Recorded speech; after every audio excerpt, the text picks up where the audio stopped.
Hello, my name is Mark Apelt, and I'm the Regional Product Specialist for Beck's in Ohio and Northeast Indiana. And today I want to talk to you a little bit about my role as a product specialist. As the name suggests, I like to pick products for our region.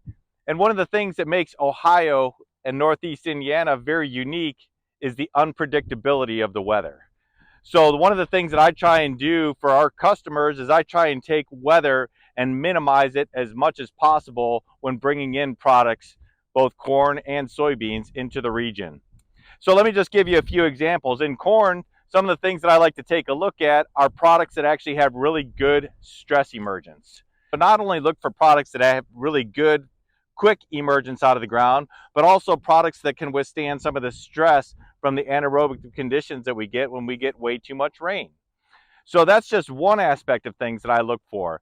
I also look for products like during the middle of the season that actually are really good pollinators. So I like products that actually push silks out before they start shedding pollen. And what that takes out of the equation, that takes out of some of the drought out of the equation, because we know the pollination window is very short. We have no idea what type of weather we're going to get. So I want to have products that are very strong pollinators. That's another characteristic I look for. And then later on in the growing season, I look for products that have a very good stay green rating. Because of the unpredictability of the weather, and usually we're going to get a heavy rain sometime during the summer, oftentimes we can run into a crown rot that can kill our plants early. Well, those products that have really good stay green don't really get much crown rot. They don't prematurely die. And by keeping that plant green and healthy, we can pack in the starch so we get good test weight, and then we can get good standability, we get good kernel depth, and therefore we get good consistent yields on our corn. A lot of those same traits I look for also in soybeans.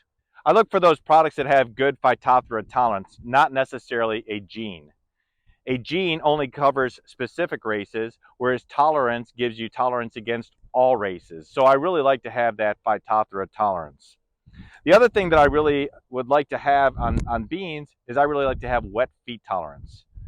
Again, we don't know because of the unpredictability of our weather whether we're going to have a heavy rain, but usually sometime during the course of the year, we are going to get that heavy rain, and products will respond differently under those wet feet. And so I like those products that will consistently continue to grow, continually set pods so that we get that consistent yield no matter what the weather environment gives us. The other thing that we can run into, as I said earlier, is we can run into drought, whereas those leaves actually start to cup over and they may not have as good a drought tolerance. So I look for both wet feet tolerance and drought tolerance, kind of at the same time to minimize the impacts of the weather, because that's what makes our region unique. And so I want to give our customers the best chances year in and year out to take weather out of the equation so they can just use those genetics to give them the highest yield possible for their farm.